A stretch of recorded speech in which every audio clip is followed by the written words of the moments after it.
Welcome, family heads, to the first episode of our October block. I'm your host, AJ Tenari. And I'm Matt Glass. Matt, it's my favorite time of the year, our October block, all Halloween, spooky themed, all of our episodes. I love it. It's great. Oh my gosh, dude. I have been waiting for October to get here. It's been a little too warm this September for my liking. Agreed. It fooled me in parts where I'd be like, oh, I'm going to put on my favorite sweater in the morning. And then it gets fucking hot as hell. I'm sweating my dick out. Once it's, yeah. So, sorry, dick off. My dick is not out when I sweat. Let's just clear that. It just slips out, you know? It's It's from the sweat. Well, Ooh, happy Halloween, family. The scariest thing is my penis. oh God, I hope this is the episode that blows up, because if that was a quote that made merch, that shit would be incredible. The scariest thing is my penis. Ooh. Well, as AJ said before, we are in our October block, so we're going to bring you some spooky content, family heads. That's right. All 4 episodes of this block will be Halloween themed, and I don't think you'll be disappointed about what we got in store. We got some good ones. I think you're going to really love the Tom Hates... Matt, was that perhaps a spooky ghost making the lights go off and on? For those who can't see, which is all of you, my flashlight on my phone just turned on. It could have been a ghost, or it could have been a specter, a Phil Specter, if you Phil will. Specter, yeah. He'll make you a specter. I feel like the ghost of a gun is being cocked toward my forehead. Oh shit! I hear it in the left channel. In a wall of sound kind of way. Well, AJ's kind of alluding to it already, but we have some albums since it's the beginning of this month. I brought AJ Their Satanic Majesties Request by the Rolling Stones. And I brought Matt Juju by Siouxsie and the Banshees. 2 completely different albums in terms of execution, vibe, sound, content, lyrics, talent. Yeah, in parts, definitely. Yeah. These are, in their own ways, spooky. Yes. One of them is very spooky in its themes. Mm-hmm. The other one is very spooky in the way of not being able to master things in stereo very well. True. The most horrifying thing of all. There's a little bit of a creep factor to it. There's some eerie, a couple macabre things spread here and there, and then satanic is in the title. Whoa, the 60s. Bleh! The 60s. The 50s and the 60s. I'm gonna be Giorgio for Halloween. Oh, nice, dude. You're gonna go full. Oh, what's the dude who did whiteface in the NASCAR track? Oh, fucking Drewski. Yeah, you're gonna be full Drewski. That'd be crazy. Well, AJ. Yes. Before we shenan again, which album would you like to start with? Ooh, well, it sounds like you've got a lot to talk about for Rolling Stones, so let's talk about Juju first, and then hop into that. Ooh, I was gonna say we do the best for last. Okay, all right, let's go Rolling Stones first. I'm down. I won't be disappointed, or I hopefully will not be disappointing any of you when I say that I enjoyed AJ's album a lot more. Hooray! But there's some things I have to say, which I will get into with the history. Their Satanic Majesties Request was released on December 8th of 1967 through London and Olympic Records, and is the 6th studio album by the Rolling Stones. Damn, is that their 6th one? Yeah. Holy shit. It was self-produced by the band, to which members at the time included Mick Jagger on vocals and backing vocals, Keith Richards on lead guitar and bass, Brian Jones on mellotron, saxophone, electric dulcimer, Bill Wyman on bass, and Charlie Watts on drums. Initial reception for the album was mixed to negative. Critics found fault with its lack of catchy melodies and subpar production. The band members themselves were also critical, with Keith Richards calling the album a load of crap. I see. And Mick Jagger stating that it contained only 2 good songs. The album was seen by many as a weak attempt to emulate the Beatles' sound, particularly in the wake of Sgt. Pepper's Lonely Hearts Club Band's release. Mm-hmm. However, in later years, critics began to re-evaluate the record. The album has since received some appraisal for its use of African rhythms and mellotron arrangements, with many acknowledging it as a noteworthy albeit brief, foray into psychedelic rock for the band. Yeah, I was going to say, this is very kind of outside of Rolling Stone's wheelhouse. This is a Bermuda Triangle if you look at this compared to the rest of their discography. Yeah. From what I gather, because I was telling AJ before we started recording, I had never listened to a single Rolling Stones album before this. Yep, same here. Quite a first impression, I would say. But it's pretty commonly known for the fact that it's like kind of an outlier amongst all their albums, like sound-wise. I mentioned it in the history.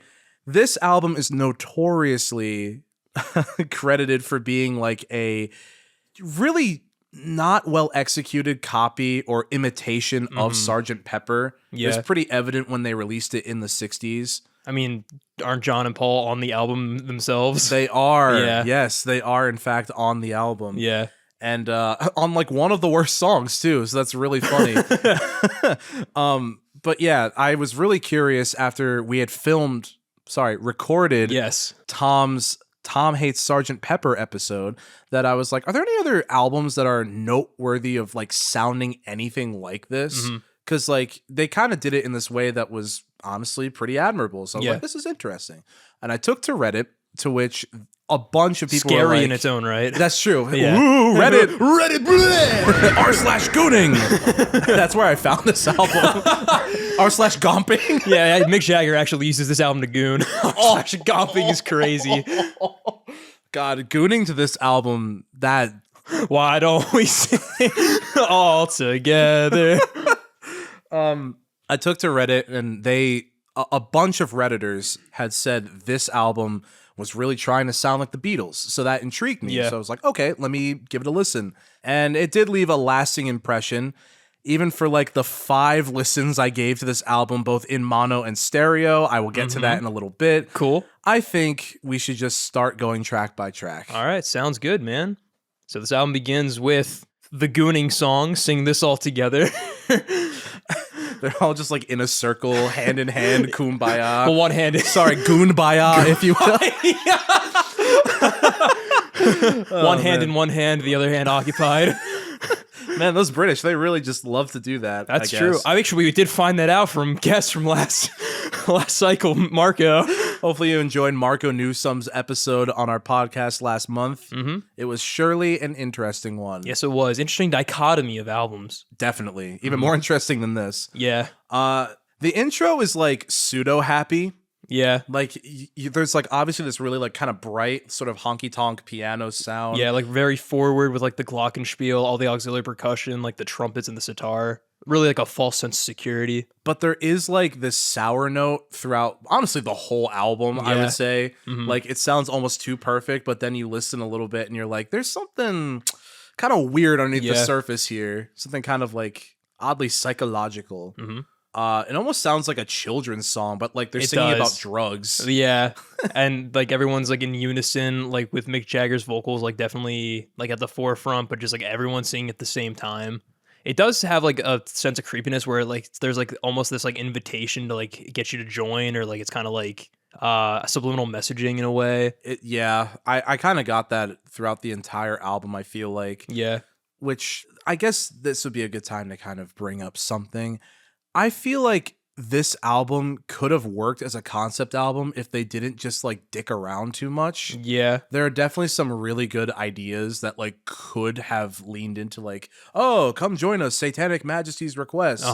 But then they kind of just go off on other tangents. And we will definitely get to that. Yeah. I mean, I think a lot of that is just a product of the genre, because there's a lot of jams in here. Yes. Which is just like, that's just psych rock. That's true. Just kind of go off. So I guess they're staying faithful, but at the cost of consistency. You gotta get spoiled with like Sgt. Pepper's level of like self-containment, I feel like, a little bit. And I'd also say Pink Floyd's debut, Piper at the Gates of Dawn, because I thought this came out before. It's the opposite. So I think they actually took a lot of inspiration from that album as well, because I hear a lot of notes in there. Honestly, like, I'll get to that in a sec, speaking of Pink Floyd. But some other things about this track, I feel like the usage, what's like the instrument where like it's like the stick, but it's like this ribbed piece of wood.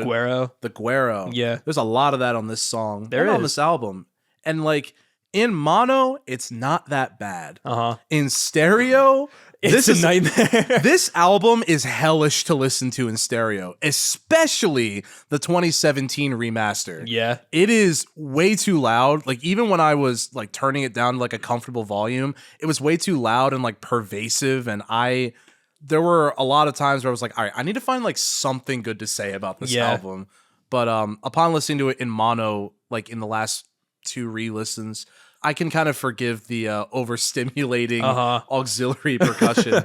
I only listened to this album in mono, so I think my experience was a little less jarring. It definitely, because like when I listen to Sgt. Pepper like in stereo, it's at least like kind of fun and like has a bit of a payoff, even though it's super exaggerated. Here, it just like, it kind of just sounds like they took a bunch of shit out of their kitchen and just started like banging it in my ears. But I don't know. I do enjoy the majority of this track's auxiliary percussion, as well as like the oddly like light soloing on the piano and guitar throughout. It's kind of cool. Their keyboardist is really interesting. Yeah, I would agree. I think that the keys are definitely a highlight all throughout, just like with what they're doing, especially with the mellotron. I think the instrumental break is really cool in the song, just kind of letting the guitar and the drums get a chance to shine. It's one of the better ones. Agreed. I also think it's cool seeing Mick Jagger's kind of vocal progression, kind of starting here before he goes into like his full like swagger in the 70s kind of era. It's a lot more like subdued and like fitting of like the genre, which is cool, which I appreciate. I think it's a solid opener for what it is. I definitely kind of like the more creepy undercurrent with like the kind of like overly happy, inviting surface level is neat. But the song is just kind of like whatever to me overall. I could agree, honestly. It's catchy. It's been stuck in my head for a little bit. Yes, but like, it has 2 parts, which we'll get to. Yes, we will. But yeah, I think it does kind of set the tone pretty decently for the most part. But next up is a much better track. Citadel. Yes. This is another one in which mono is like, I wouldn't even just say tolerable. It's like worlds better than the stereo version. I can imagine. Because like the way that they have like the delay of the drums, it like pans to the right and it just sounds super like disjointed and staggered. Yeah. And not like in a fun way. Mixed staggered. Mixed, one might say. And the thing is about it is like, because it just keeps like hard panning to the right at like the whole time, it makes the song just sound like they're just throwing instruments at you rather than all of it being together. When I listened to it in mono, it was like 10 times better. Yeah, it's a lot more like, I mean, I don't know the stereo version, but it was, I had like no issues with like the mixing on the mono versions. I think the vocals are mixed a little too quietly. I would agree with that, yeah. That's like a problem generally on this album that I noticed when listening to mono especially.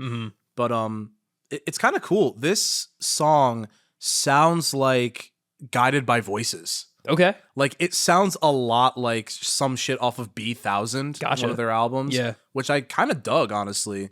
It's cool to think that maybe they drew inspiration from this, because they were more like late 80s, 90s. Yeah. And it's kind of crunchy, but like in an okay way. I would agree. You have the nice harpsichord in there. I don't mind the crunch. Yeah. This definitely sounds more like the Rolling Stones that we know. I would agree with that too. I like the overall, the hook as well. Yeah. I like also just the kind of like fantastical like imagery that's all across his album, but specifically here as well. The guitar riff is really catchy. It sounds like kind of familiar in a way. I just can't put my finger on like what it reminds me of though. It kind of besides Guided by Voices, it kind of reminded me of like Tell Me Now by Daniel Johnston. Okay. Have you ever listened to it? Nah. Ladies and gentlemen and non-binary pals at home, if you haven't already, listen to Daniel Johnston. I fucking love him. Yeah. Rest in peace. Might be talking about him some point in this season. I hope you do. Stick around. But I do like this one. The lyrics are super psychedelic and nonsensical, but always kind of relate back to the concept of the Citadel, which is cool. The bass line is pretty simple on this one, but it's actually just what the song needs. It cuts right through the melody. I definitely agree, honestly. Yeah, it's just a very solid track and a nice follow-up to the intro. I really like how, if we're talking about the lyrics, they reference like known transgender performers in like Britain at the time. That like, was they're very in this cool. Nirvana like Citadel, impenetrable from like all despair and sadness. Like it's really neat. Yeah, Candy and Taffy. They're here at the Citadel. I fuck with it. Yep. And I like the drums. When in mono, I really like the drums actually. Not stereo. Never stereo. But shall we go on to a track that I also kind of like? Let's travel to another land, Matt. Bill Wyman's finest. Yeah. He fought for this song, Matt. He might have, honestly. Yeah, Bill Wyman wrote this. Yeah. And I like this track. Is he the one who's singing the verses? Yes. Yeah, okay. Because it has the vocal effects thingy. That's just oscillating constantly. I kind of fuck with it. It kind of gave me some like the pod vibes a little bit. Yeah, I could see that. This album is kind of brown. I'm not gonna lie. There is like an essence of this where it does kind of like ring in the same like quality vein of Captain Fantasy. Yeah, but like the whole time. I think it being self-produced definitely like adds to that feeling, just that kind of murkiness that like permeates the album. I actually really like this harpsichord thing that's happening. I think it's like electric dulcimer, actually, as I said earlier.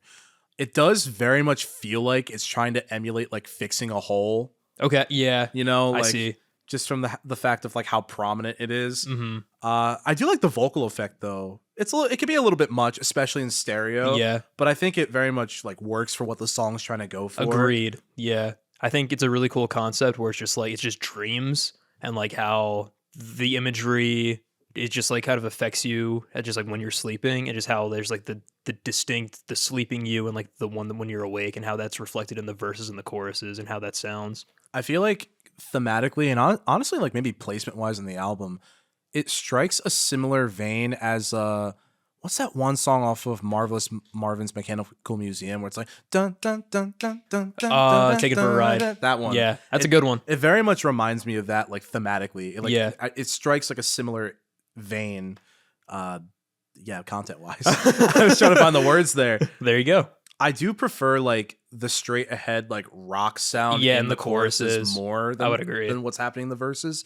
I think it's like a nice build up though. Because like it's like the Rolling Stones making you wait for what you really want. Yeah. Because like it kind of is doing like a little more like the creep factor, because it's like a little more distant. You have like the kind of ambient keys in the background over top of these oscillating vocals before like the rock straight ahead melody hits in. So it's like a cool dichotomy, dare I say, of this track. I really love just like the organs in the song as well, and just like the overall key texture is very well done on this track. And also all the imagery is very cool. Really leans into like the fantastical concept of dreams, like what can happen in them, like the sky turning red. Piano goes really hard on the choruses, and I really like the constant tom fills on the drums. The tinny percussion as well as the shakers, like I feel like add to the unusual vibe that like is this song. Mm-hmm. But I don't know. Especially, let me also preface, a lot of these notes are me at first like talking about my stereo listening experience. Because in stereo, it's not fun. It's really not my favorite experience. And that goes for the whole album, I assume. Yeah. But I do have enough to say about like the mono version. And there's enough to like about all the songs, I think, to like say besides just don't listen to this in stereo. This song just kind of makes me want to listen to Magical Mystery. Okay. Just because like it strikes like there's a very, very similar there's a lot of similarities. I see. Is what I'm trying to say. Just on this track specifically, or like other ones on here? I'd say like on this one specifically, it really just like felt like Magical Mystery. Okay. Also, the snoring at the very end. Fuck off. Who are we, Mr. Bungle? Like, you think you're Mr. Bungle, but you're not. Fuck you, Rolling Stones. You think you're Mr. Bungle, but you're not. I think that's like that leans into the concept a lot, which is it's cute, and like I don't know who did the snoring, but I think it'd be really funny if it was like some like random like celebrity at the time. Like if it was like Ringo Starr or some shit, they got to do the snoring. That's true. It could be like fucking. Ooh, who's like an iconic snorer of the late 60s? There's a lot to choose from, right? That's true. That's true. Big snoring era, the 60s. Oh my goodness. Anything else to say about Another Land? Nah, because we can move on to this next track, because I, myself, am also a 2000 man. Were you born in 2000? I was. Fuck yeah, man. Let's go. 2000 Man I actually kind of fucked with. I thought it was pretty fun for like what it was. The drum beat specifically, I really enjoyed. Just like the different syncopations with how they hit the snare drum. It's always like on an upbeat and like never really on 2 and 4 besides like the more straight ahead choruses, which is very cool. I think the concept's very goofy, where it's like this father whose children just don't understand him because I guess he's from the future. Yeah. The guitar riff is super pleasant and catchy. I like the differences between the verses and the choruses, where it is like the dad in the verses and the kids in the choruses, basically telling this whole story. And I really like the organs in the chorus as well. I think it's a very nice inclusion. I do enjoy the acoustic guitar on this one. Again, listen to this in mono. Yeah. But it is nice overall. It's kind of this weird like combination of psychedelic and like wall of sound in the drums a little bit. Yeah. Oh yeah, because it like echoes. Yeah. On every hit. It's so weird. But the organ is pretty sick. I like how this one, although it's talking about like how the guy is not getting understood by his kids, it has like this kind of uplifting, maybe like breath of fresh airy like placement in the album compared to the last one. Like where it's sandwiched between specifically, yeah. Oh god, yeah. Without a doubt. Oh my goodness. The echoes and the reverb, like they feel kind of uneven in parts, and even in mono, you can kind of like hear that a little bit. Yeah. I feel like a lot of things are echoing like way more prominently than other things. That snare drum travels. But I do like it. I think it cuts through the album like content wise and enjoyability wise enough. That bass is so prominent though. Yeah. Like it is there. You're swimming in it. Speaking of swimming in it, shall we move on? Oh, let's do it. So sing this all together to See What Happens Boogaloo. This is the one that John and Paul are on. Oh, I know, because they start with Strawberry Fields in the beginning of the fucking track. I kind of like the scattered horns amidst the drums, like overall in the arrangement. Yeah. And the guitar is nice. Too bad it's in my right fucking eardrum the entire time. Never leaves. And never leaves. This is like one of the big psychedelic jam breakdowns. So like they're kind of throwing everything in here. So depending on your preferences, this can definitely be a lot. I think in execution, it's decent. Would I listen to this outside of the album? No. Yeah. I like the inclusion of all the different instruments that they use. I like the flutes, like the trombones. I like all the aux percussion, like the guero or the washboard, and the glockenspiel and the hand drums. I think it's very interesting how sour the guitar sounds on this track, just really leaning into like that psychedelic sound, which I think was inspired by Pink Floyd. I'm not gonna lie. I'd believe it. Also, Mick Jagger doing his breathy ad libs, I don't really care for. Yeah, if you hated that in mono, shit was. I'm at just in one ear. When I was working last week at my job and had this in my headphones, I was like, yeah, I'll just like tear through the album. Yeah, take some notes afterwards. Yeah. I was like, oh dear God. This is a long track too to get through. 9 minutes? Is it 9 minutes? Roughly 9 minutes. Maybe it's like 8. It's like 8 minutes 40 seconds. I'm pretty sure. So like pretty much 9 minutes. That's fucking wild. Holy shit. Because there's also like the little outro. Yeah, that matters, and the intro too, where they talk about smoking weed. It's a lot to digest, without a doubt. And I feel like, kind of like what you said, in execution is decent, but I would not really come back to it because it just kind of meanders a little too long for my liking. It's not the only one that does that, but I don't know. That is definitely a product of this whole album. There's a lot of meandering on the jams, and they don't really develop too much to like kind of keep your intention like fully there. Very weird comparison, but I feel like you would agree with me. There was like a portion of this that did remind me of Infant Tango by the Residents. Yeah. You know what I mean? I do, like, exactly. As they like fluctuate and kind of tear the tempo and like slow down and like make their own little sections and, you know, deem whenever they feel like it being over. It really reminded me of that a lot. But Infant Tango's like fun too. That's very true. Yeah. Not saying this is bad, it's just like not as fun. No, like I've returned to Infant Tango outside of the album. This track is neat, but again, a lot in stereo. Yes. If I think this, it kind of like going back to the meandering comment I made, it lacks a lot of direction. Yeah, that's a good point. The stuff is just kind of happening. And that goes for like the tracks like with lyrics, a lot of them. I think this one's neat towards the end, like when they bring the vocals back, because then it like really leans into the creep factor of the opening track, which is very cool. Having this like more like unsettling, like slow, breathy vocal delivery. And just having him be the one to speak instead of like the whole like chorus from the intro. I think that's like a nice kind of development from that first track. I also really like the upright piano bits, not just on this track, but like all across the album. Honestly, like their keyboardist, he fucking knew what he was doing. It was fun. He kind of found a way to kind of like tie it in and make sense of it all. Exactly. Oh, he's like Drumbo. More Captain Beefheart, Matt. Oh, man.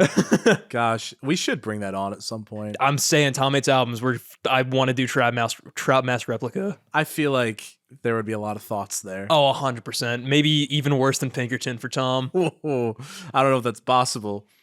I feel like there's not like a lot of payoff really. Like if you want to call the ending a payoff, like maybe, but I feel like it's them just kind of like cutting into another section. And it's not really part of it that much. I think that goes for like most of this track. There's not really a lot of like natural like weaving. It just kind of goes from one place to the other. It kind of like feels like what we were talking about with Good Morning, How like the animal break gets really like a lot, but it's like 8 minutes long. So it's like that, but worse. You really just like can't get away from it. Yeah.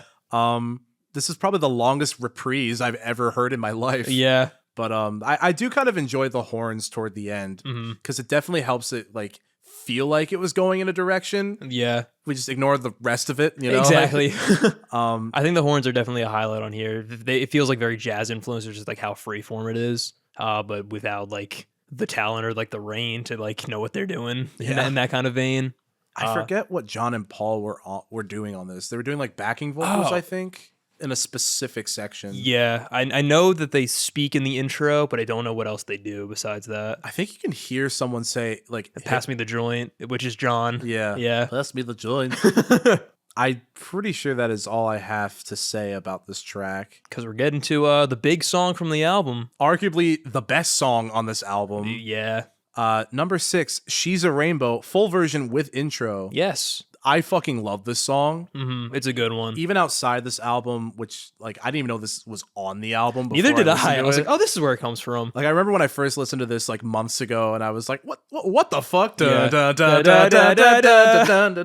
Yeah, I really like everything happening on this track. Like even in stereo, it is kind of a joy to listen to. That sounds like this would be a good one for that. Just with all like the different kind of parts all around. Like I feel like they make it work here. Where as opposed to the rest of the album, it gets a lot, except for like maybe one track. I guess they knew this was the big single, so they had to like lock in for it. No, for real.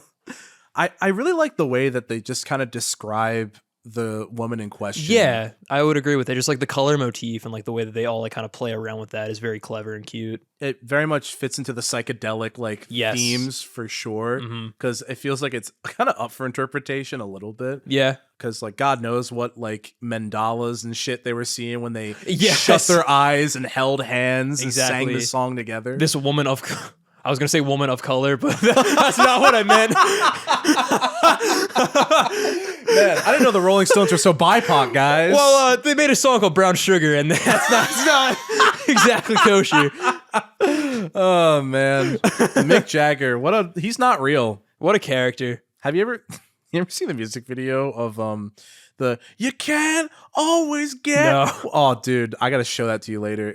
He gets way too intimate with the audience. Yeah, like the camera. How far does his mouth open? Pretty far. Yeah. From the mouths I've seen open, you know, like it's a pretty above average mouth. Pretty open mouth. You know what I mean? I don't know why I answered like that. Just with such certainty. Like it's pretty open. I had to like reference other mouths in my head. It all lands in between. On a scale of like open to close, yeah, it's pretty open. It's pretty open. I love it. Oh man. Some other things that I have to say.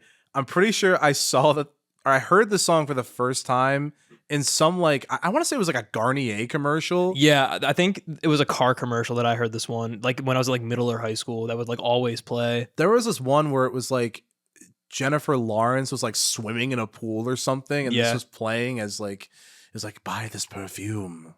Sing this song together. It's all connected, guys. That's right. I always thought Lady Farrer was Lady Pharaoh. Like I thought that was a Lady Pharaoh. Yeah. I also kind of like the random like musical ad libs and the ooh la la like little moments. They're a lot better on this track than the other tracks. It reminds me of like Ween a little bit, like that vocal styling. It sounds very much off like some of their early stuff, like "Don't Laugh, I Love You" specifically. I could definitely see that, which I really enjoyed. I feel like this album has like this is another point I want to say. This album had all like the building blocks to be like a really fun like staple in the psychedelic rock scene, but it's just like I think at the time just like it being self-produced and like not being experts in like mixing as well as taking too much from the Beatles is what kind of shot themselves in the foot. Definitely. Yeah. Cuz I feel like there are songs on here if we were going to like lean into the Satanic Majesty like aspect of the album. There are some songs on here that could like really fit that. Especially like track 9. Yep. maybe even the next track. I'd say also track the next track was what I was going to bring up too. As for this song, I do quite like it a lot. I think it's even outside of I don't want to say disdain for the Stones, more like my lack of interest in the Stones. That's a very good way to put it. Yeah, I do really like the song a lot. I do really just like how Mick Jagger describes like the woman in question. Oh yeah, and just all the metaphors that he uses and just the imagery as well. It's like simplistic but very effective. Yeah, because you can just like see and picture what he's talking about. The string section is beautiful. Amazing. Yeah. Oh my God. I love just that moment when he comes in for like the second chorus. It feels like classical in a way. And I like how they have that balance of like straight ahead rock and roll with like classical, like orchestral arrangements. It's a very nice blend. I really like the drums on this Yeah, too. the drums are also really good. They fucking move this track forward so well. Like when I listened to it today at work, I was just like fucking jamming. Yeah, dude. And my coworker was like, "What are you listening to?" And I was like, "She's a Rainbow" by the Rolling Stones. And then he's like, "Pussy." Yeah, he punched me in the face. Also, I think the bass line adds to that as well because it's very groovy, and also I thought I had a note going off of the bass line. I didn't. I'm sorry. It's a great bass line. Honestly, like Bill Wyman, good job, man. Yeah, I would agree. Good job, Bill Wyman. He's Wyman. He's my man. Anything else you want to say about She's a Rainbow, the best track on the album? Nah, not much. I think we kind of spoke for itself. She's a Rainbow. Yeah. What more to say? But get your lanterns out, Matt, because next up is the lantern. Happy Halloween, am I right? You know that classic Halloween trope, a lantern? I guess jack-o'-lantern. That's true. I'm not gonna jack-o'-lantern, dude. Yeah, that you can't do that anymore. No, not unless I'm gooning and singing all together. Oh man. The hiss on the audio is a little crazy. Yeah. Like I was not expecting like a borderline like brick wall. I know. Rolling Stones. It's also such a vibe switch from the last track where you go to like Bayou Swamp folk country blues. The vocals in stereo are so prominently in the right channel. I see. And the entire band is in the left. Oh, is anything else on the right? Gotcha. Like things chime in every once in a while, but it is mostly just Mick Jagger like whispering sweet nothings into my ears. I don't know why I said it like that. Ears. I made like really intense, like fierce gaze eye contact with AJ when I said that. I was like in my ears. That's how I know he was telling the truth. Gritted teeth, like exactly. He's experienced this before. I actually kind of fuck with the lyrics on this though. Agreed. This is very much also leaning into like the whole, just the satanic aspect. There's a lot more like macabre, spooky imagery. A lot of like themes about like death, which is very cool. I feel like kind of what I was saying before about like if they leaned into the theme a bit harder, this would have been such a great like pairing with fucking like just like hold on to your lantern. Yeah. And also like when later on when it's talking about like being lost and away from home. Yep. I feel like this album has like themes of like losing yourself to like the society's like indulgences that are, I guess, viewed as like the 7 deadly sins. Yeah. And it would have been like a really good way to tie in the concept together. Yeah. But then instead they just kind of like did Here's Gomper. We will get to Gomper. Oh man. I think it's very neat. I like the instrumental, just how jaunty it feels. I like the descending guitar riff on the second verse. I think Mick Jagger also has a very solid vocal performance on this one, and he also really fits the mold of each track on this album specifically, which is very cool. I think he just kind of leans into the concept very well and changes his voice accordingly. What the fuck did I say here? Nice jaunty instrumental during the lantern light refrains and between all of the verse stanzas. Take with that what you will, family heads, because I don't know what the fuck I'm talking about. Question of the week. Yeah, what am I talking about? But I also do really like the lyrics as well. Just all the allusions to like death and just like the nighttime and just like the creep factor, but like shining and seeing that all through lantern light is very interesting. Not to like sound too much like Tom, but it kind of reminded me of like Bray Wyatt from WWE. Okay. The one wrestler who died and his whole like motif was like undead lantern guy. So it was like a weird like soft spot in my heart. You know what I mean? Nice. And Tom, if you're listening, there you go. That one's for you. That one's for you, buddy. Yeah. I love you. I said that in the most like vitriolic, the most vitriolic way I could have said. I love you. I love you. 4 out of 10 Ram. Love you, bud. I love how genius lyrics. They're literally just like, what the fuck is he talking about? Exactly. I don't fucking know. They don't even fucking know. The horn section is also pretty sick at the end of this, which I think kind of, ends the track pretty well. I don't have a lot of complaints other than the fact that just so exaggerated in stereo. Yeah, but in mono, it's pretty good. It was pretty fucking good. Yeah, also like little ragtime piano trills. Those are very fun too. Solid track. I like it. Now for this next track. So you do not care for Gomper, Matt. It's interesting. Yeah. But I don't really vibe with it enough to go into it for like 5 minutes. I see. It just I've beaten the point so hard in stereo. Say it with me now. It's just it's so much to actually enjoy it. Yeah. In mono, it's 3 times better, I would say. I still think it just kind of wanders a little bit too much. But, kind of gomps about a little bit. Yeah, you're gomping. We all be gomping. Bitches be gomping. Bitches be gomping. Oh man, I'm trying to just I'm trying to make merch. Yeah. I really do like. If it wasn't for the mixing, the emphasis on the hand drums, are really good. I like. Yeah, I agree. The percussion being all like conga is super dope on this track. It very much sets it aside from the rest, and I also like how prominent the mellotron is on this track as well. I would agree. I don't know if it's a must listen outside of the album. Yeah. Then again, I could argue that for every other track besides "She's a Rainbow." Yeah. But I don't know. I think a lot of the jam tracks kind of suffer from that. Yeah. Because it's they're not super interesting enough to want to listen to them on repeat. And they're also not super important enough in the album to listen to them fully through. I think Gomper, I like the first half of Gomper because it's very proggy in the way that it presents itself. Just with heavy mellotron emphasis and just the way that the guitar and the bass lines kind of intertwine. But then once it gets into the jam with the flute, it's just kind of it's just more of what's on this album. So it's the gomp that you like more than the purr. Exactly. Yeah. Yes. Okay, got it. I've been more of a gomp man. I've realized in my old age. Oh man. The lyrics mean next to nothing to me too. Yeah, I don't think they mean much. They're gomping. Yeah. I really want to know where they got the name from. Fellas who are gomping their purr right now. Yeah. Psychedelic wandering again for just way too long. That's just kind of what I wrote it as. Yeah, it does the classic of this album thing where it starts off calm, then gets really chaotic, and then just kind of falls apart. Here's my pitch for the album. Have you ever wanted the song Within You Without You, but for 54 minutes? Boy, buddy, do I have the record for you. We know you've been asking for it. There is no sitar on this album. I think there's one on the intro. Is there? I think so. I don't remember it. I wrote one down. I could be wrong, but Sure. I remember that popping up when I first listened to this album. I feel like if there was a little bit more sitar, I would have enjoyed it. Yeah. Though then again, Within You Without You is one of my least favorite tracks on Sgt. Pepper. I agree. So maybe I'm wrong. Yeah. With the hand drums, it could have been fine though. Yeah. Maybe a little more hand drums. That's true. Maybe that's what they needed. Maybe a little bit more. Yeah. But I don't really have much to say about Gomper. We've gomped enough already. Yes.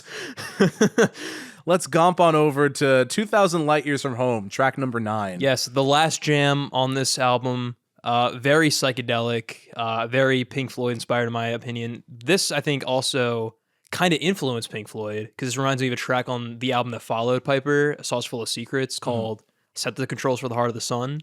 Just in terms of just how the track sounded, specifically with the keys and the progression, it gave me those kind of vibes. I actually kind of like this track. Yeah. The mellotron really adds to the vibe.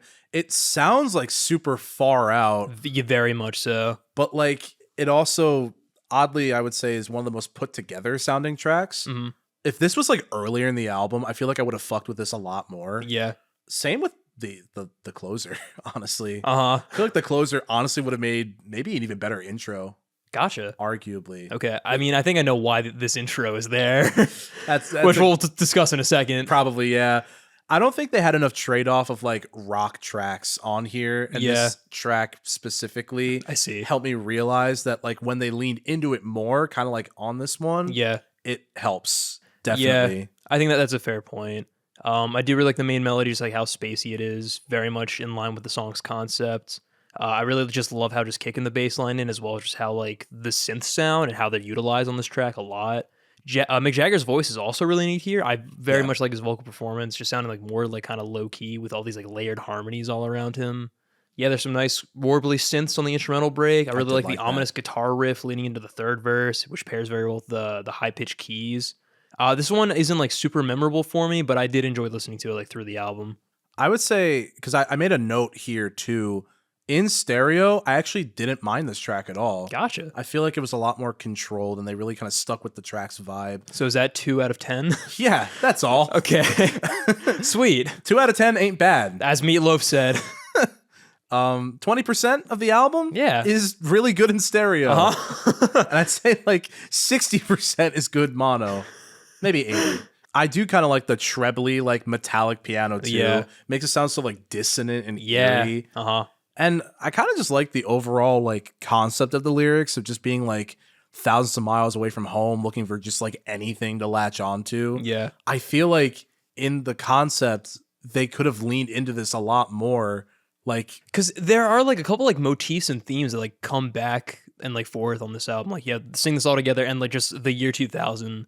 But they don't really, it's just kind of there. And they don't really like do much to develop that. It's just like, I guess they have like sister songs on this album. That's about it. Yeah. And I feel like there's kind of this overall theme of like debauchery throughout this album where it would have been cool if they like leaned into that more and potentially try to make like the contrast of the fantasy, like almost biblical, mythical, like lyricism of just this like fantastic imagery, but then also just like the shit that people fall into in real life. Yeah. I think it would have been like a cool, like, it would have been cool if they kind of like contrasted that a little bit, or maybe like had it be like a descent of like a main character almost. That'd be cool.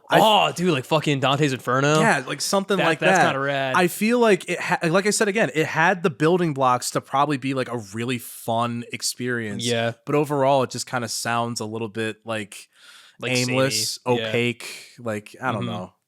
Unlike She's a Rainbow, this track lacks color. For some, what the fuck happened with that song? Like, they're like, yeah, let's do all this shit right here, and then, oh, wow, She's a Rainbow. We wrote a hit song. Now, granted, I think the Rolling Stones are going for like such like a massive like concept in terms of that. I think that's beyond them. Yeah, if I'm being honest. At this point in time, specifically too. I said it was the 6th studio album, right? That like blows my mind because they got started in like what 65, 64. Yeah. Damn, man, 6 albums in 2 years. That's crazy. But yeah, that was a British Invasion. Shall we get on with the show, AJ? I think so. This is definitely one of the biggest Sgt. Pepper allusions on this album. This song kind of reminded me of like Have a Cigar. Really? A little bit. Okay. Do you know what I mean? Just with like the imagery of like the bar and stuff like that. Yeah. I mean, personally, I disagree. Okay. I think in terms of just like the concept and like what's being spoken about, that's what you see? I'd say just more the studio imagery. Okay. I think because I mean, just like knowing what Have a Cigar like is and just like how it sounds, I don't really kind of see it in here. I see this more in a similar vein to like Good Night or Sgt. Pepper Reprise. Just kind of like it's basically the musicians on this album thanking the audience for listening to it, doing a kind of like 20s like announcer bit just to like which doesn't fit at all on this album. I feel like again it could have been better in like the beginning potentially if they introduced it like that, but then I guess they don't want to be like too on the nose for the Sgt. Pepper comparisons. It's like the main character enters a bar, but he'll soon find out the basement of the bar leads to hell. Better bring your lantern. Our Father, what's in hell? Throwback to season 2. Yeah. Right? Hey, more Halloween episodes if you want to check it out. I talked about Ghost and Oingo Boingo a couple years ago. That's true. We did. Yeah. We did do that. They both have skeletons. That's true. There are no skeletons on this album. I want my fucking money F-tier. back. Yeah, fuck. S tier for skeleton. Shitty album with no skeletons. Anyway, I do kind of enjoy it though, like overall. Yeah. It very much is tongue in cheek. Mm-hmm. But I don't know. Yeah, I think it's cute for what it is. Yeah. I don't think it fits on this album whatsoever. Especially like sound wise. Not at all. No. It's basically just like a big sketch. It's nice that he's thanking the audience for listening to the album. That's cute. I like the piano break. It's very nice. But yeah, it's also very hard to not see the comparisons to the Beatles from this track. Definitely. It's just kind of like, it's a closer. The piano rolls do make my brain do a thing. I see. That's about it. I think it's enjoyable for the most part. Yeah. On with the show. Well, shall we get on with our final thoughts then, Matt? I think we shall. Okay, since you gave me this album, I'll say mine first. Didn't write anything, I forgot about that. So it's going to be off the dome. Hey, we'll be going off the dome for your album, so Hey, let's go. that's at least a good thing. Parallels. So for this album, for my first impression of the Rolling Stones, I think I was definitely more impressed than I thought I was going to be. Because, like, my British Invasion band ranking, like, of the big four from favorite to least is Who, Kinks, Beatles, Stones. So basically, with my preconceived notions, I was definitely a lot more pleased with this album than I thought it was going to be. I think them leaning into psychedelic, they don't do it terribly. Like, the instrumentals are very quality for what they are. I like the range of instruments they're bringing in here. I just wish they were kind of used a little more often in certain tracks, especially the hand drums. I wish they were better mixed as well in stereo. I think Mick Jagger's vocal performance surprised me the most because he really reels it in and just kind of does what he needs to on each track, really kind of changes his vocal styling and personality to fit what each song's about, which is very nice. I do really like just the inclusion of just how much they're kind of throwing in here.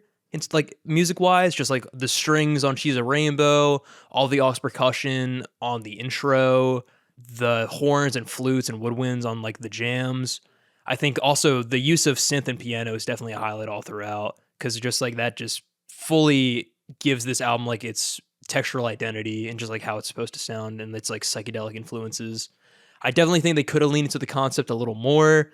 There definitely needs to be a little more just kind of like satanic in this satanic album. I think the hints are good, but they could have gone a little further. And definitely it being derivative of Sgt. Pepper takes away from like my enjoyment because you can't help but compare. And in certain parts, highlights in terms of songs, She's a Rainbow, obviously. 2000 Man, I like Citadel. Lantern's cool. Gomper's funny. And that's about it. Initially I gave this album a B because I liked it from the rip, but I think Talking maybe just a little lower, maybe a B minus C plus. Gotcha. Yeah. I think those are some pretty apt observations of the album. Thank you. Especially like the highlights. Yeah. I think those are very appropriate. Uh-huh. For me, although I don't think this album is like the worst thing I've ever heard, it definitely feels a bit like strained in its execution in terms of like they really try to throw everything to the wall and see what stuck. Yeah. But like there wasn't like enough direction for me to feel like it was well thought out. Uh-huh.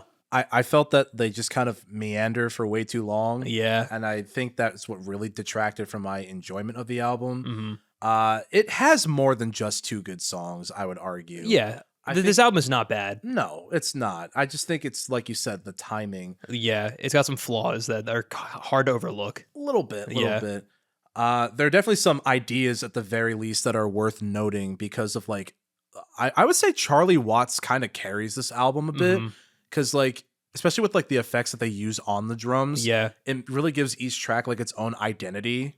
That's what I noticed the most, especially even in stereo. That's what I noticed the most. Especially like on Citadel, for example. I really enjoyed that. Once I understood how the drums were like supposed to sound. I think at its core, this is like not a Stones record at all. Yeah. I'm very curious how this album ranks in like Stones fans' lists. Wait, I think I'm going to look that up later. It's very, I don't think I know. So this literally was just like for the sake of me finding out that it was supposed to be kind of like Sgt. Pepper. Yeah. So I'd be curious to know what like actual diehard fans think. I find that most of these tracks are like a Walmart version of Within You Without You for like just way too long. Vocals, I'd say they're very serviceable for each track. Like Mick Jagger is able to like add personality to each one that like one has that the other like doesn't have, which I think is really neat. But I find that no matter what version of the mixing and mastering you're listening to, it's just muddied by like the just over the top like mixing and recordings of each instrument. Yeah, you can definitely tell it was self-produced. This is kind of hellish to listen to in stereo, especially Satanic. The 2017 remastered version is what I started with. I regret that. I feel like I would have liked the album a lot more if I didn't listen to it. That's like the anniversary version too, I think. Yeah, the one on there's only one version on Spotify which combines both the 2017 remaster and the mono versions. I will say, after I did listen to the album in mono, it was a lot more tolerable not having all the instruments so like hard pan to the left and right channels. And I definitely enjoyed this a lot more. It's noteworthy how like crucially different of a listening experience it was. There is kind of like a charm that the Beatles have in stereo that the Rolling Stones, even with John Lennon and McCartney on one of the tracks, just could not match. I tried really hard to not compare this directly to Sgt. Pepper, even though it was really easy to. I think I kind of failed in that regard now that I look back on it. There's still some like loudness choices even in the mono version that I don't really fuck with. I would recommend for any first-time listener of the album to definitely listen to the mono mixes first. Yeah, I would agree. And if you're that fucking curious, if you really love Gomper, if you really want to know what Gomper is like in both ears, listen to the stereo version. Yeah. But listen to like the old stereo version on YouTube. Don't listen to the 2017 version. It's just, I don't know what the fuck happened there, man. Did they self-master it again? Like in their old age? I want it to sound like this. So much better. In terms of my ranking, I would also say B-, but maybe bordering C+. Yeah. I'm a little bit Majesties requested out. Yeah. I think for my lifetime. I think for me, it was just like, it was never like a bad listen to get through. Like I always just kind of enjoyed my time with it. So like, I think it's a little too good for C tier personally. So it's right on the cut, but not good enough to get like to confidently say I like this album. Yeah. I could see like maybe an instance of me listening to this through again, but I also know we're at the beginning of the season. That's true. And I cannot in good faith put it in B tier when I hopefully we'll be listening to more A and B tier albums this season. So that's kind of where I stand with it. It's going to remain at like C+, and we'll just see what happens. Hey, I like that. We're going to see what happens. Oh, how do I do it? We tee them up and you knock them down. It's the family album motto. Well, AJ, this has been a great episode of the Family Album. I'm so happy that you had me for 4 seasons. We're not talking about your album. Oh, wait, shit. Yeah, there's another part of this episode I forgot. I've been so distraught over the recent fallout we had with our partners in this bunker deal. That's right. Our next door neighbors in the studio. Yeah, no, I know they're listening, and quite frankly, I could not give less of a shit. I hate them. Yes, the walls are very thin, and we're also in like a 10x10 room. So not much we can do. Dude, you should have seen it the other day. Yeah? I was at a non-disclosed store name. Oh, fuck. I know the one you're talking about. Yeah, man. The one right around the corner. Oh, my God. And fucking Chuck Squirtlet had the balls to chew up a wad of paper and then spit it at me through a straw. Did it hit you? Did it hit me? Did it hit me? I'm sorry. That was a silly question. Hey, listen, Squirty, next time we're in public, it's on site. I guess that's why they call him Squirtlet. Yeah, I guess so. Yeah. That's how you make it into the biz, eh? Uh-huh. Yeah. You're about to find out why they call me Glass. Well, Matt, I'm really sorry you had to deal with such rude behavior outside of the studio. It's okay. It happens. Should we cleanse your palate with a good album then? I think we should. Shall we just... Shall we dive into a little bit of history? I think we shall. All right. So, Juju by Siouxsie and the Banshees was released June 19th, 1981 on Polydor Records, and it's the 4th studio album by British post/goth-rock band Siouxsie and the Banshees.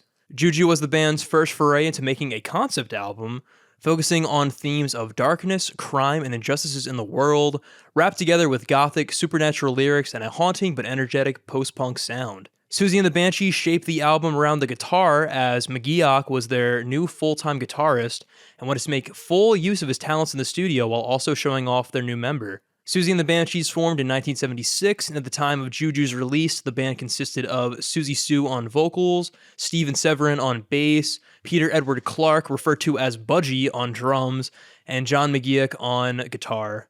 And Juju is a very cool album that I like a lot. I also like this album a lot, I gotta say. This was one that I listened to when I was when I was working my shitty job, my photo editing job a few years ago. And this one, I think upon re-listen, I've enjoyed a lot more, especially learning the lyrics and the concepts and the themes of everything. And also especially through the guitar work, because holy fuck. Yeah, honestly, who's the guitarist? John McGeoch. Dude, there are some solos on here where I'm like, this is kind of fucking awesome. It's gas. It's wicked. Yeah. Yeah, my first time, I've given this album like 3 total listens, I believe, in the last week or so at time of recording. And I gotta say, like, that was one hell of a first impression. I like really enjoyed it right off the bat. Hell yeah, man. I really fuck with the lyrics all across this album and the concepts. They're rad.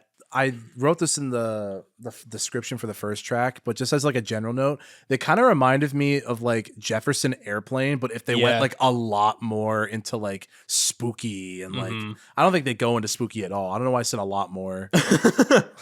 Yeah, I don't think so. I don't know too much Jefferson Airplane, but I don't think they're talking about the things they're talking about on Night Shift or on track 3 or track 3. But yeah, no, this is a really awesome listening experience, and we should just hop right in, I think. All right. Well, I guess, Matt, you were spellbound by this album then. I was really digging the themes of just like witchcraft right off the bat. Yeah, And I really love the way that like the bass just kind of like climbs as it holds everything together. Yep. It's really, really nice. And just that guitar riff, like from the rip, is just like iconic. It's very memorable. It's very witchy, which I love a lot. And then Siouxsie's vocals, like complementing that as well. They're also very witchy. She just like belts out the choruses. I love the imagery on the song a lot. Just like the way that they comparing being in love to like being under a spell. Yeah. And like the images of like ragdolls dancing and like echoing laughter being thrown down the stairs. It's very interesting. It bookends the album well, especially thematically, I would say. Very much so. The acoustic guitar is honestly working overtime on this. That fucking strumming pattern is like kind of crazy. Yeah, it's excellent. The way the drums are mixed on this track and also just like all over the album, yeah, dude, I really fucked with. Especially for like that last bar or two at the end where they really make it like all Largo and like it was. Yeah, no, this scratched like a really good itch on my brain. Yeah. And like great opener. Just really, really good opener. Yeah, this is, I think, their biggest song as a band. So I can definitely see why. But that's not to say that the rest of this album is lacking, because there's bangers after bangers all throughout. I think there's only one song on here that I'm just like not that large on. Yeah. The rest of the album though, really is, like, fucking good. Chef's kiss. Really great foray into like goth rock for me, I would say. Yeah. Because I really haven't listened to a lot of it. It's a cool genre, and a lot of the stuff, like primarily from the 80s, is like what I know. That's what I hear is like the most iconic, and where like every emo fucking like post-punk band like fucking just took inspiration and like derived a lot of their music from. This album specifically is a big influence on a lot of artists. I think Radiohead a little bit. I could see that. Yeah, I got from what I've listened to. I got to double check my sources, but I think that was one name that I remember sticking out. I remember in a previous solo review by a certain handsome, not spitballable guy named Matt Glass of Family Vacation. He reviewed an album that really emphasized the impact of goth culture. Yes. Goths by the Mountain Goats. Yeah. This is actually, this band was actually mentioned, like name dropped in a song. Very nice. On that album, so... Yeah, they definitely set themselves in as a like one of like the best or like the most memorable from that genre, from that era specifically. And I can see why from such a great opener. But if we're going to keep talking about the album, we got to get to this next track. Yeah, let's go into the light, Matt. Oh, dude. This track fucking rules. I fucking love this track. I had Domain over the aux today at work. Yeah. And I did play a good portion of this album. Holy shit, man. It's like so good. That fucking like strange riff that they do on the guitar. It's so like it's so wonky and like disjointed, and that goes for like all the instrumentals as well. So like the drum beat specifically and the synth lead, it sounds like super new wavy, but also still leans into the gothic, just like overall texture of this album. I was getting a lot of like Joy Division, like post rock, like fucking vibes from this track especially. I love just the syncopated pattern on the kit, just like how groovy it is and how much of the kit he's using specifically. I also love the juxtaposition between Siouxsie's vocals on this track to the last track. They're a lot more laid back and mellow. Also very fluttery on the verses as well, opposed to the more like dramatic loud from Spellbound. And I do love how her vocals are like repeated in the background as she's like singing. And then once again, the guitar work is fucking excellent. The tone is super crunchy, but in a very like ethereal shoegazy way. Yeah. And the way that it shreds during the choruses sounds like enlightening. It's fucking awesome.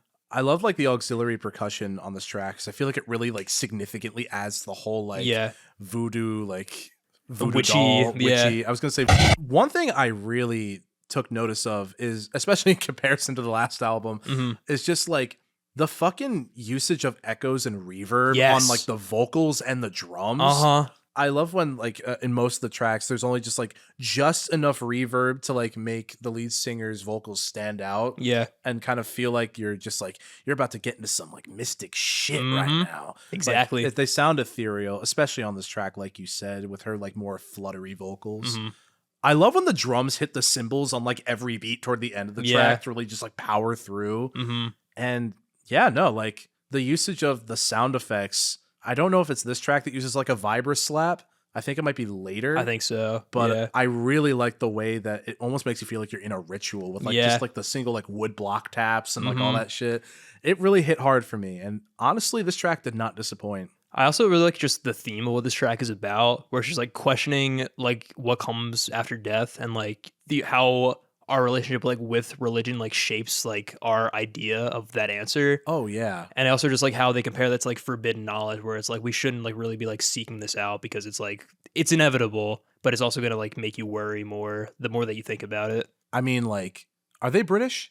Are they American? I think they are British, yes. That would make a lot of sense because Western, like the Western ideologies, I feel like, of religion and the afterlife are like way different than any other cultures because we fear it and some cultures just kind of embrace it and go about their day. Yeah. So I feel like... And make badass albums like this. Exactly. So I feel like I really like that concept a lot. I didn't look at the lyrics for this one, but on some of the other ones, much like the next track, I had to. But yeah, I really like this track a lot. It was a really good follow-up to the first track. Agreed. I would say. Shall we get into this next track then, since we've been hyping it up? I think so. Arabian Nights. This one is pure post-rock, and it fits the tone so well. Really reminds me of like When Will It End by Joy Division. Yeah, it was fucking awesome. I was about to say by Unknown Pleasures. Yeah, my favorite band, you know. Their hit album Joy Division. I love like the single strum on beats like 1 through 4. Yeah. Just like single like clean like the shit, it rings out like that.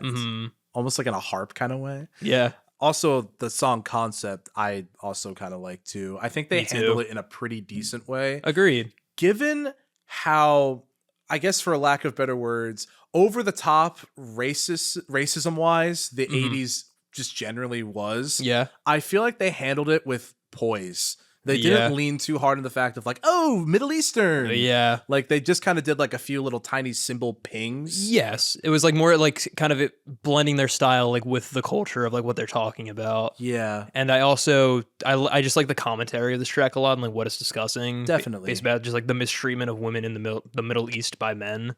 And the imagery does not hold back, which I'm very appreciative of. Like they really just like let you know just like the brutality of like what happens and like just how no one's really talking about it. But pairing that with the idea of like this album's concept being like supernatural things. Yeah. Like we're looking to supernatural things as like a scary thing when, hey, this is a pretty scary thing. Yeah, and this is real life. Exactly. Yep. No voodoo dolls needed. Nope. So it's just kind of wild, honestly. But I think they really do a good job of sort of articulating how fucking like awful this is. Yeah, and the punchline of like Arabian Nights, how like these people, how these men view themselves as like, you know, like knights in shining armor when they're doing like heinous, villainous things. It's a very good like double like entendre. Yeah. I don't think that's the right word. Double meaning. There we go. Say. Yeah. Double entendre is a lot more elaborate, I think. I went to school. I should know this. Question of the week, family heads. Yeah. What does this mean? Can one of you please tell me accurately what a double entendre is? Can you also spell it? Entender. Dude, this is the Entender Selects of post-rock albums, dude. Entender Selects. Yeah. The Entender 64. Yeah, man. Oh, man. That was my console that I made and nobody bought it, man. It was hard to compete, I guess. One thing I also really have to say about this track, I love how, like, with this one and all the other tracks in this album, they made their drum rhythms so distinctive from one another. Agreed. Like, it really gives it character. Who was the drummer on this again? This is Budgie. Budgie. Yeah. Yes. Shout out Budgie. Shout out Budgie. I would agree. The drums are definitely a standout on this track a lot. I love how upfront they are in the mix to just really just get your attention, and just like how much like tom usage is in here as well. I guess really just kind of leans into like the Eastern sound influence. Also, Siouxsie's vocal performance I really like a lot on the choruses. It reminds me a lot of Jefferson Airplane. Here they are coming back again. Fuck yeah, man. Just in like the way that she's just like how like the melody kind of like just like flows and her vocal delivery. That's just what kind of popped in my mind. But this is an excellent song. It really is. Yeah, that's all I have to say. I right. think I said enough. Well, trick or treat, Max. The next track is Halloween. And happy Halloween, family heads. It's October. That's true. If you haven't heard enough. If you're just tuning into this pre-recorded podcast episode, it is currently the month of Halloween right now. Yes, it is. And this track embodies this month. That it does. I love this track. This track fucking rips. I know, it's awesome. I love how, like, from what I gather, I mean, maybe I wasn't reading the lyrics fully. It's like this sort of like glorification of Halloween from like the angle of when you were a kid. Yeah. And like how you're kind of longing to go back to that like Exactly. sense of like wonder and like just excitement. Yeah, because it's just like Halloween's different like when you're an adult, but like just having that whole just like concept of like being someone else and like getting candy and like going out on the street, like you can't do that anymore as an adult. It's pretty fucking fun. Yeah. And I love her delivery specifically on the line, the bitter and the sweet. Yep. Like something The about bitter that. and the sweet. That shit was hitting. Yeah. The drums are fucking incredible Oh my God, yeah. on here. They're flying all around on this track. Fucking like barreling through it. Oh man. Like one thing too with a lot of these tracks, they're kind of in like the longer than 3 minutes, like edging 4 minutes kind of like range of runtime. And I feel like it flies by for like most of these tracks. Yeah, like the energy like never stops on this album, and like it paces itself very, very well. Which I appreciated. Yeah. I think also a cool thing, I don't know if this is like intentional, but I feel like the guitar riff specifically also embodies the theme of Halloween, because like it's a lot of like upbeat accents, and the way that they sound is super like scratchy and like dissonant, almost kind of like a cat screeching. I can kind of see that. So it's like a black cat hissing, and like he's like mimicking that on the guitar, which I thought was really cool. I just love how straight ahead this one is. It's a very nice kind of pick me up after Arabian Nights. The bass line is dope as hell. It's so good. I love how it's primarily carrying the melody on the choruses, which is really cool. And I also really love the post-chorus with the guitar doing like a more minor tone, while the drums just kind of just go the fuck off. The hook is really simple, but it gets the point across, and the instrumentals are super groovy, and it comes together for a really cool song. This is the one that I knew had the vibra slap on it. Gotcha. Because it does look a little sound effect after she sings Halloween, which I really fucked with. Full of energy. Really fucked with this track. Pretty good, like first 4 tracks in this track list. This Halloween themed album. I hope there's like thunder and like bats and like ghosts every time we mention Halloween. 100%, yep. Oh man. For the rest of this block, family heads. Don't tell Tom that. Please, for the love of God. I do not feel like doing that. Neither do I. I don't have much more to say about it. I think I very much got the point home that I really love track 4. And I also really love track 5. Oh, dude. This one's cool as fuck. I love how heavy of a turn that this takes. This next track is called Monitor. The song concept is fucking wild, and the music kind of like is a bit of a Trojan horse in like the way that it sounds. It's about like CCTV cameras, right? Yeah, it's basically about like people who are like watching, like that are paid to watch CCTV cameras, and they see like heinous crimes like on all their camera feeds and just do nothing about it. They just watch. Yeah. But hey, you know, ghosts are what we need to be looking out for. Exactly. Am I right, guys? Yeah, this would never happen in the real world. No. This is ghosts and ghouls. I really love, first of all, I love how the drums take like the backbeat of this track. It really, really like, it just hit, man. It just fucking hit.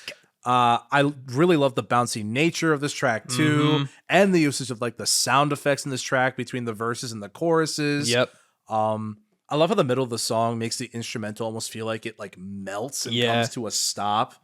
Like, but then it like immediately starts to pick back up again. Yeah, it's rad. It was fucking awesome. One thing I really like about this track, and also the last one, are the transitions on this album as well. This one's super dope. I just love how noisy the track is, like with the guitar tones, and I feel like this album also influenced a lot of shoegaze going forward with like McGee's like guitar tones and such. I really love the echoing effect on Siouxsie's voice. It just really makes it soar over the mix. And the main guitar riff is super groovy. I love the offbeat hi-hat drum pattern. It's so catchy and really gives the song like a bouncy, like false sense of security sound to it based off like what the lyrics are talking about, which I think is excellent. Yeah, this one's just a jam, an unexpected turn from the last 4 tracks, but still fucks very hard. I really like the sort of breakdown from like 420 onwards. Yeah. That part really, I think, makes sort of the momentum come to like this explosion toward the end. Yeah. And then I love the scream they do as the drums absolutely go the fuck off. Like such a good moment. That was awesome. Yeah. Such a really unique track, I would know. say. Nothing else on this album sounds like that, which I think is really cool. Shall we get to the next track? Yes, this is one of my favorites. Next up, we have Night Shift. I love what the song is like portraying and like the story behind it, and just the way it sounds is also just so ominous and gloomy and dark. It's perfect. I really dug the vibe. Maybe it was just because of Mick Jagger and I's intimate relationship over the last week or so. I don't like how close up the vocals feel in the beginning. Yeah. But I feel like it's pretty overlookable when you take that away from this listening session overall. I do like this song, though. Is this the one that you're not too hot on? Yeah, I think this was the only one. Gotcha. Honestly, though, like that was really the only note I had for it. Okay.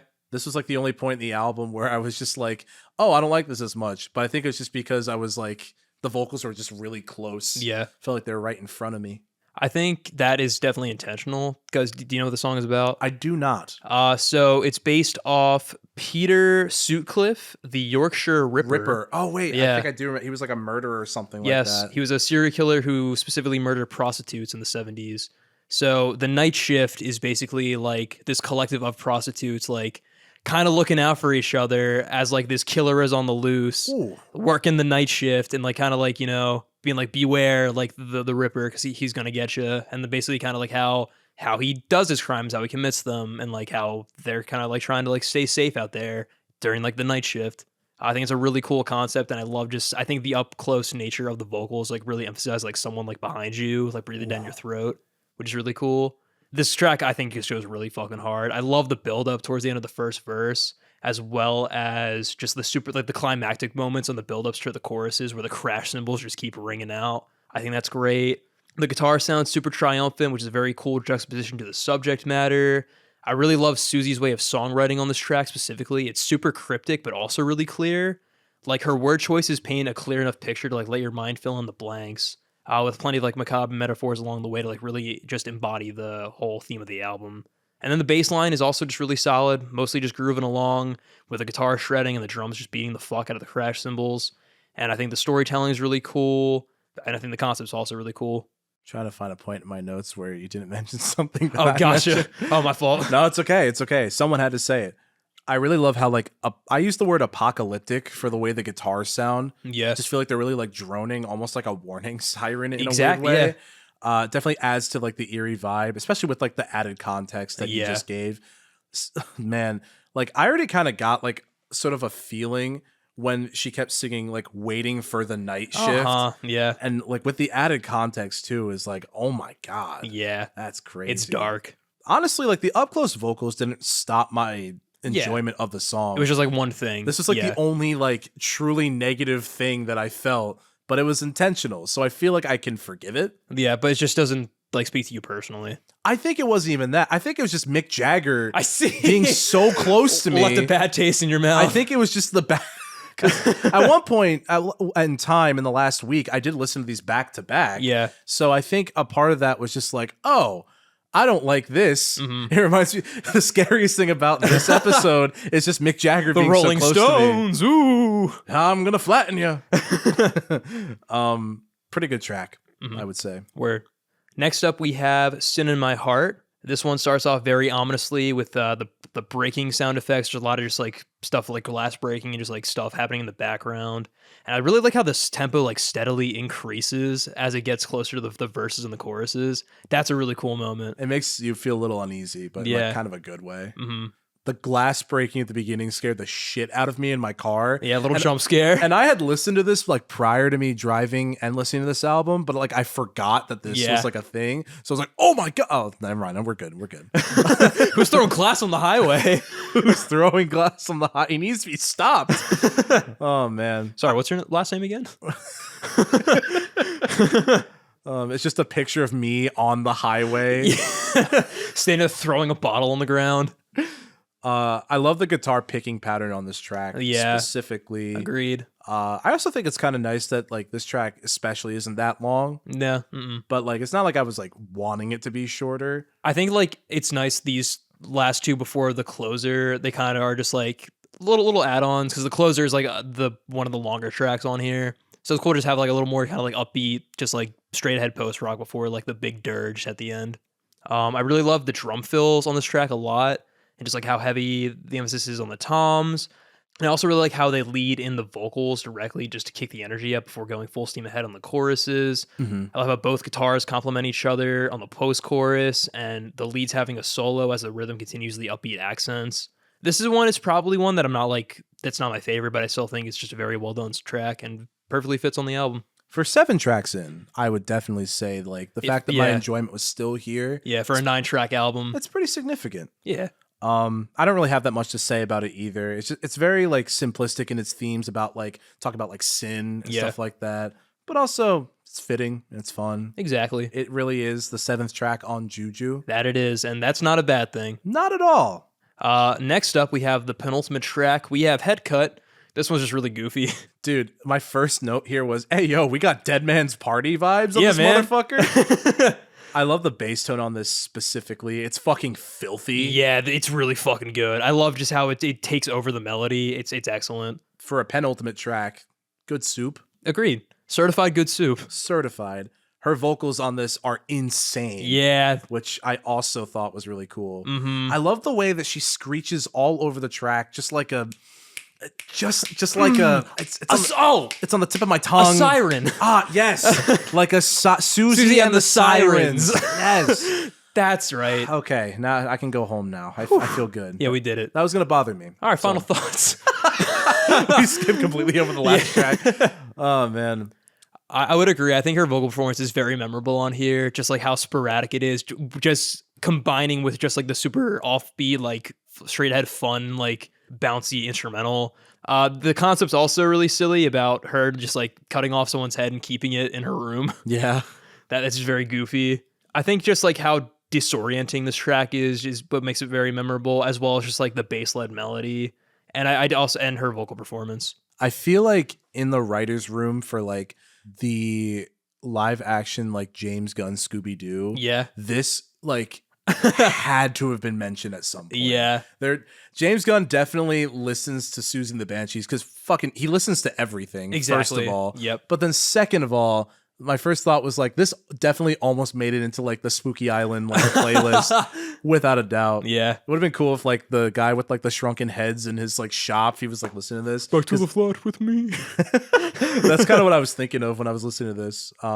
But really good at picking up the energy toward the end of the album. Yeah, for sure. Before the very last track just brings it all the way back down. I love how the guitars hit on like the end of each beat. Yeah. Which is really sick. Mm-hmm. I use the term disjointed, but like in a good way. Yeah. Like purposefully and well executed, like level of disjointedness. Kind of adds to the sort of theme of just like keeping people's heads and just like going to detail, make sure you pop out the eyes. You know what I mean? Like so that classic thing we can all relate to. Listen, you got to pop out the eyes, guys. Yeah. Rookie mistake. A lot of people don't pop out the eyes. Get all weird. You don't want weird eyes, family heads. Nah, let me tell you, everyone tells me I have weird eyes. It hurts. If you think they're weird on me and a living person, dude, on a dead person, you don't 10 want that. times worse. You don't fucking want that. No. Family, send us pictures of your eyes. We'll tell them if they're weird. Send us pictures of your decapitated heads. Yeah. And we will rate them on a scale of 1 to 10. That's right. Actually, that's our next family meeting. Nothing to do with music. Don't worry. All of your submissions will be posted on the Instagram. That's right. At Family Album Pod. Yes, that's right. Follow our Instagram for possible content. Yeah. I don't have much more to say about Head Cut. Would you like to segue into the final track? Yes, Matt. Let's end off Juju with the big in. We have Voodoo Dolly. This one is really interesting. It really is. Yeah. I want to say in terms of like sound, but in terms of like the melody of the bass, maybe it feels like proto grunge in a weird way. Okay. I'm getting like some real like Come As You Are kind of vibes. Gotcha. Something about it, I was just like, this feels so grungy. Budgy. I was trying to make a joke. That's actually where they got the name from. Yeah, grungy budgy. Yeah, grungy budgy. Fuck, dude. These lyrics are really good. I do like it. I like the metaphor a lot where like comparing to like toxic relationships to just like a voodoo doll, like basically like manipulating your partner to doing what you want, and then using the imagery of a voodoo doll to convey that.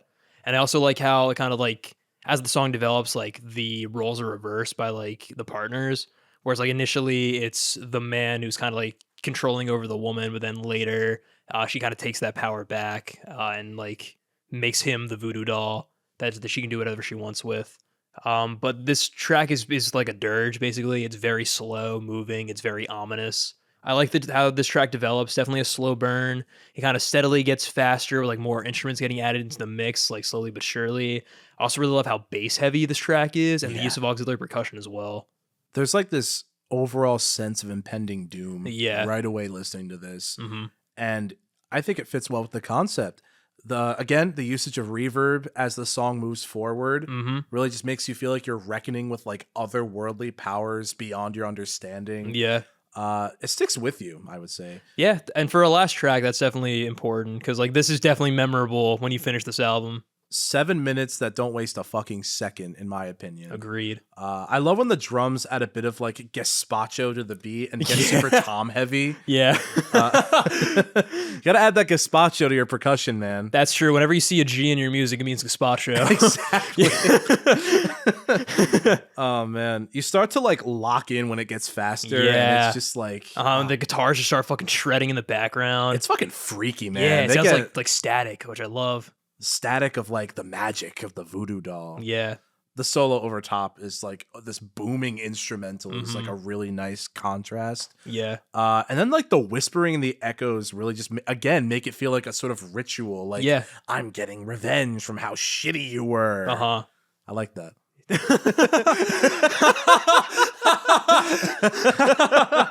Hell yeah. Shout out to revenge. The concept of revenge.